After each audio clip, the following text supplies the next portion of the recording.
Абайдың 8-ші қара сөзі. Осы ақылды кім үйренеді, насихатты кім тыңдайды?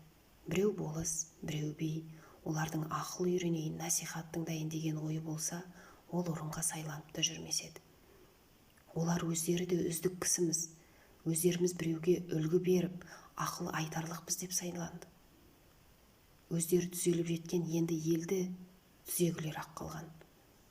Ол не қылып тыңдасын? Және тыңдайын десе де қолы тие ме? Басында өзіндік жұмысы бар. Ұлылығымызға жазалы болып қаламыз ба? Елдегі бұзақыларымызды бүлдіріп аламыз ба? Немесе халқымызды бүлдіріп аламыз ба? Яки өзіміз шығымданып, шығынымызды толтыра алмай қаламыз ба? Деген ебіне қарай біреуді жетелейін деп, біреуді құтылтайын деген бейнеттің бәрі басында қолы тимейді.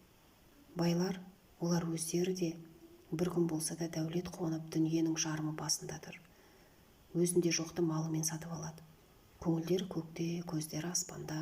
Адалдық, адамдық, ақыл, ғылым, білім, еш нәрсе малдан қымбат демейді. Мал болса, Құдай тағаланы да паралап алса болады дейді. Оның діні, құдайы, халқы, жұрты, білімі, ұяты, ары, жақыны бәрі мал. Сөзді қайтып ұқсын. Ұғайын десе де қолы тие ме?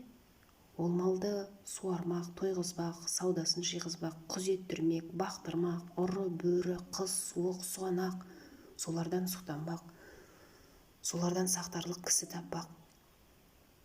Оның бәрін жайғастырып, аяғын алып келіп мақтанға орналастырғанша қашан қолы тимейді.